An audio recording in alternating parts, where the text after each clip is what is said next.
रिक्षा मोकळी आहे का? हो दादा, या बसा तुम्ही. ही रिक्षा ओळखीची दिसते ना रे? अरे ही तीच रिक्षा आहे जिचा काही दिवसापूर्वी ऍक्सिडेंट झाला होता. ऍक्सिडेंट? काय सांगतोस काय? जे काय रिक्षाचा पार खुळखुळा झाला होता. लय अपशगुनी आहे ही रिक्षा. अरे बाप रे.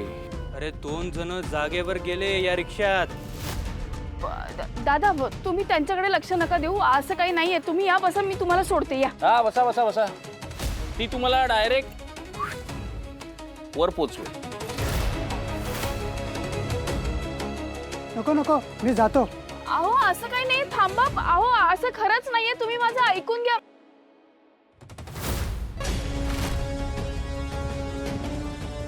काय प्रॉब्लेम आहे तुमचा? तुम्ही असं का करताय?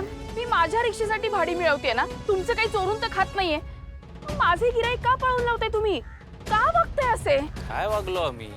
काही खोटं बोललो का? जे खरं आहे तेच सांगितलं ना. अर्ध सत्य बोलताय तुम्ही. अरे रे रे रे रे, किती वाईट वाटलं बिचारीला. बरं मी काय म्हणतोय, एवढा त्रास होत असेल तर या एरियामध्ये काय येते रिक्षा चालवायला? हे तुम्ही मला सांगू नका. माझे गिराईक पळवण्यापेक्षा ना तुम्ही थोडं कष्ट करा. तुम्ही पण चांगले कमवाल. ए लय बोललीस तू.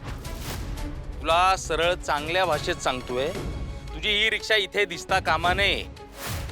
शहराकडे जा किंवा दुसरीकडे कुठेही भाडी मार, पण तुला इथे आम्ही टिकू देणार नाही. इथले पण काही नियम असतात, ते पाळावे लागतील.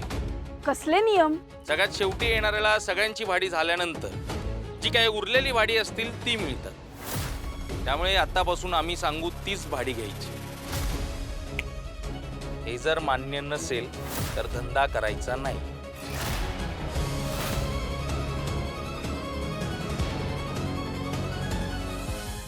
अरे वा वा वा वा, विराज साहेब ब्रेकफास्टला आलेले आहेत म्हणजे सकाळचे बरोबर 9 वाजलेले आहेत. घड्याळ बघायची गरजच नाही. काय?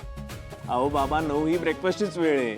करेक्ट. आणि एकदा का सूर्य उगवला ना की पोटात असा अग्नी भडकायला लागतो. प्राध्यापक साहेब, आता हे काय शिकायचं वय का आमचं?